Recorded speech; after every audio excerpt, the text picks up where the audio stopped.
Si tú quisieras esta noche. Sábado Verde está en la radio, en los podcasts y a donde quieras llevarlo. ¿Querés ser parte de nuestras conversaciones? Para mí lo prioritario, o algo que debería de hacer mucho hincapié el proyecto de emergencia climática es la educación de la sociedad civil, no solo en las escuelas, sino también por fuera de lo que son escuelas, porque si no va a quedar un gran porcentaje de gente grande, abuelitos, que no están enterados de lo que está pasando y capaz no por maldad no hacen nada, sino porque no saben. Entonces eso me parece que es algo que capaz no está tan claro en el proyecto. Igual creo que en ese punto es crucial la ayuda entre asociaciones civiles y el gobierno, porque las asociaciones civiles son las que se pueden encargar de llevar esa información a esa franja etaria que no está informada de lo que está pasando con nuestro planeta.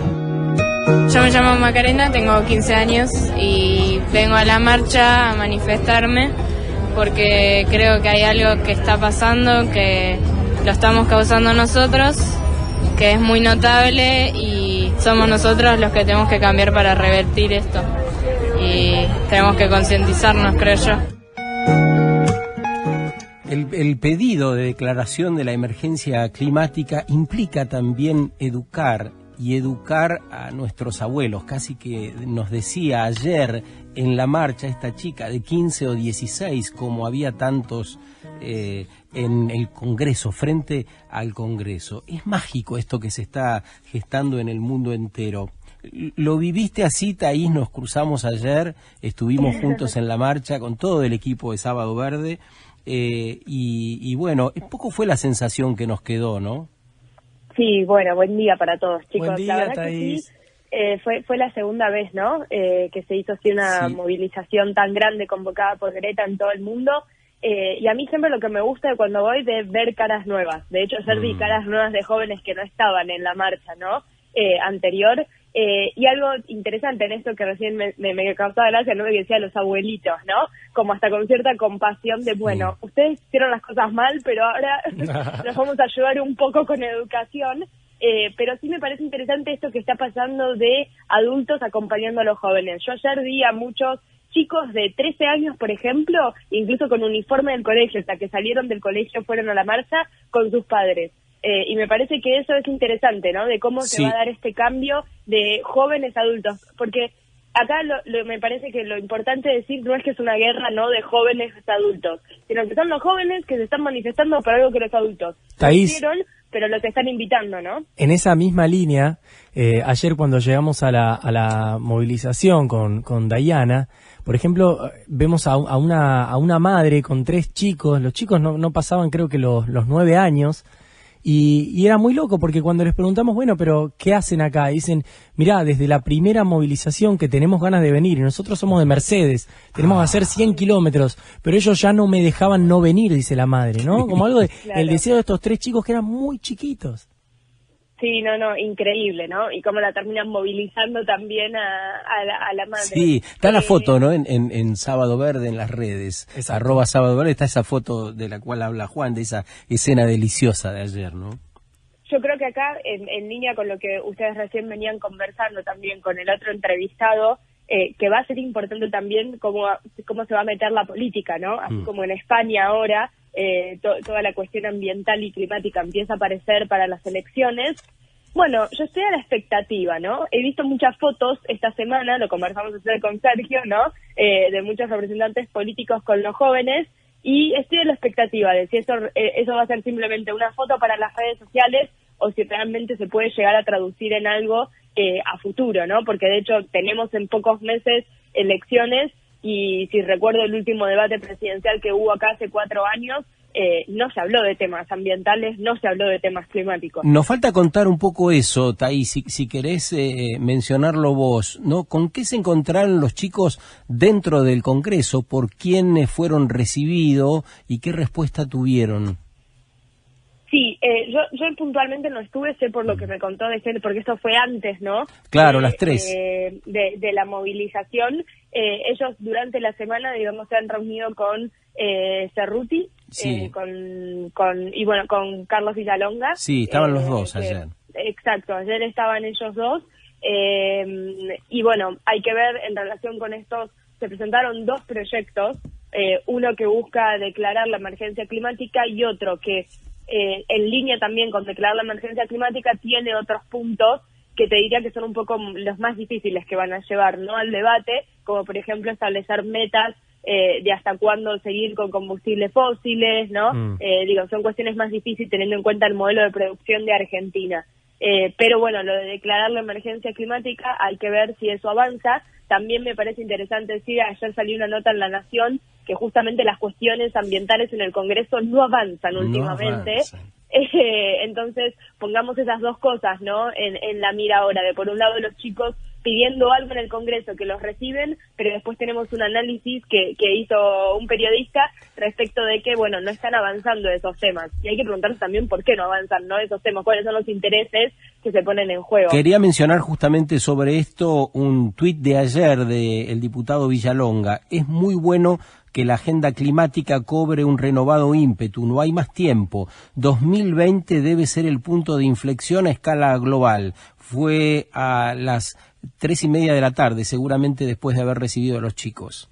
También es muy interesante, Thaís, lo que planteabas hace un ratito nada más, sobre, bueno, hay que ver si es oportunismo por parte de los políticos o si de verdad es un acompañamiento y empezar a poner las manos en acción, porque parte de estos puntos que estabas mencionando, sobre los que presentaron desde Jóvenes por el Clima, una de las exigencias es controlar y hacer cumplir las leyes de presupuesto mínimo ambientales. Por ejemplo, la de ley de bosques, que sabemos que no se respeta, que en más de una ocasión hablamos acá, por ejemplo, de cómo siguen como interviniendo el bosque nativo, por ejemplo, en Córdoba, como de un 3% en un año pasó a ser de un 2% y así sigue siendo reducido, ¿no? Entonces, ahí me parece que entra mucho esto que estás diciendo sobre el oportunismo político. Como, ok, hacemos la foto y mostramos que estamos cerca de los jóvenes, o a su vez podemos también empezar a ocuparnos de que se respeten las leyes que ya están en funcionamiento.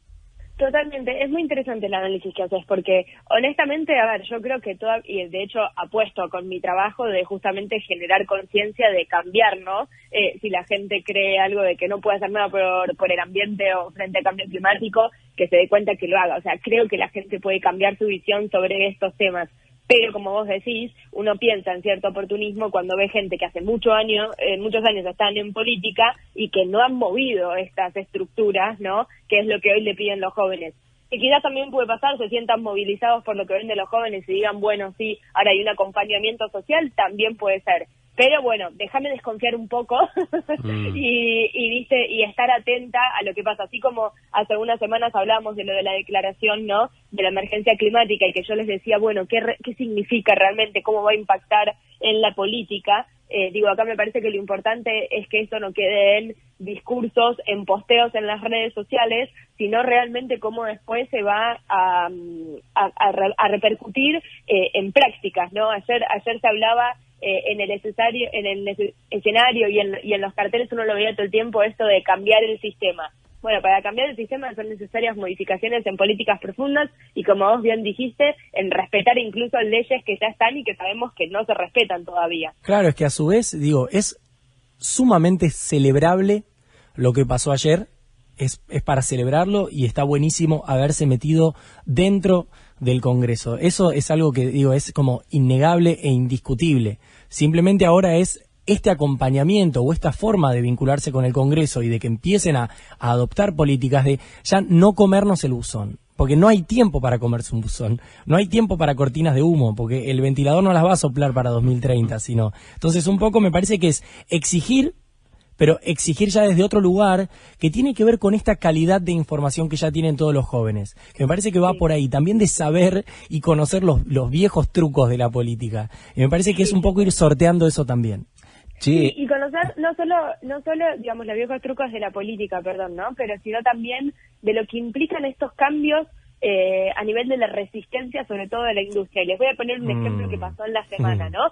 En la ciudad de Buenos Aires se prohibió, y creo que todos de alguna forma les llegó la noticia, que comenzó un proceso de prohibir, ¿no?, el uso de sorbetes descartables en distintos comercios como hoteles, kioscos, boliches. Que ahora la medida empieza en que uno cuando vaya no los va a ver ya ahí a la vista en mostrador, ni tampoco se los van a ofrecer. Si uno lo quiere, lo tiene que pedir. Y en 6 meses ya sí va a estar prohibida la entrega.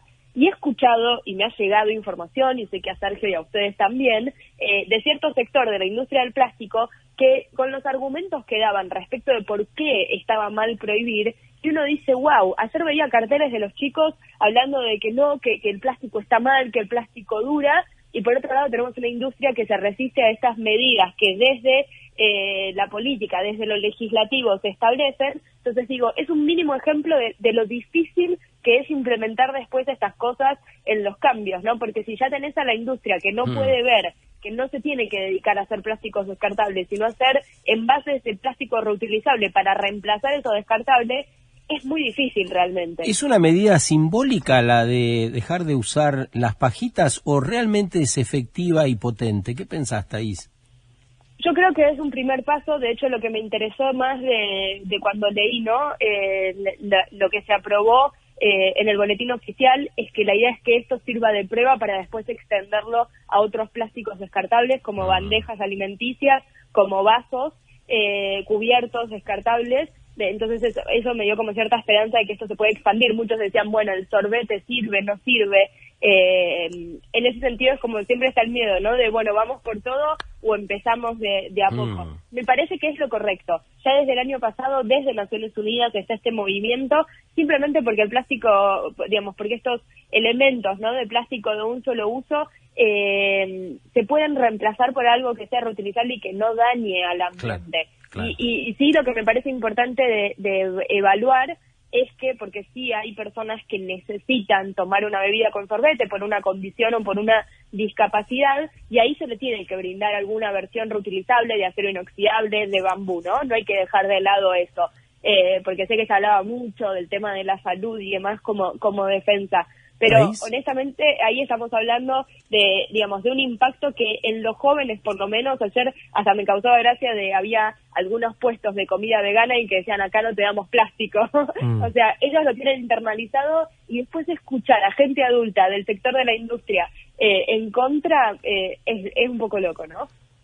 Ahora, pregunta sobre este tema de los sorbetes, sobre la prohibición de sorbetes. ¿Para lograr eso hubo una modificación en una ley ya vigente? Porque estuvo pasando que encontré declaraciones desde Greenpeace Argentina en función de la prohibición de los sorbetes, donde lo vinculan con la posibilidad de volver a incinerar, y como que hubo una modificación en una ley, lo que me pareció raro y quería empezar a despejar dudas. Sí, a ver, salió un decreto en el boletín oficial, ¿sí? Ahí fue donde se estableció esto de los sorbetes.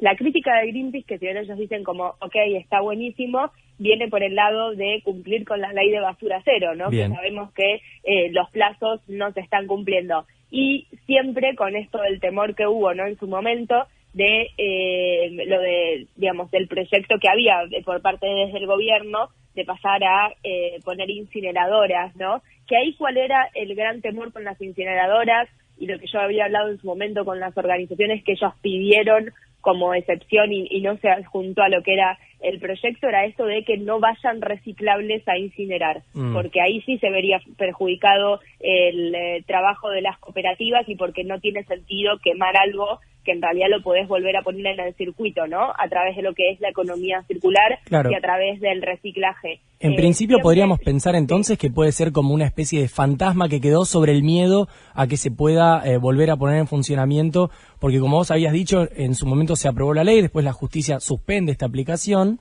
entonces podría ser que quedó como flotando ahí el miedo de que se vuelva a pensar en este tipo de prácticas.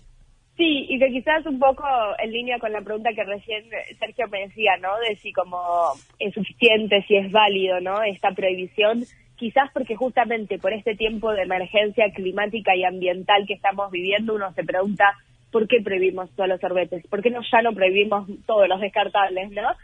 Como que uno a veces le gustaría que sea así porque entiende que no hay tiempo.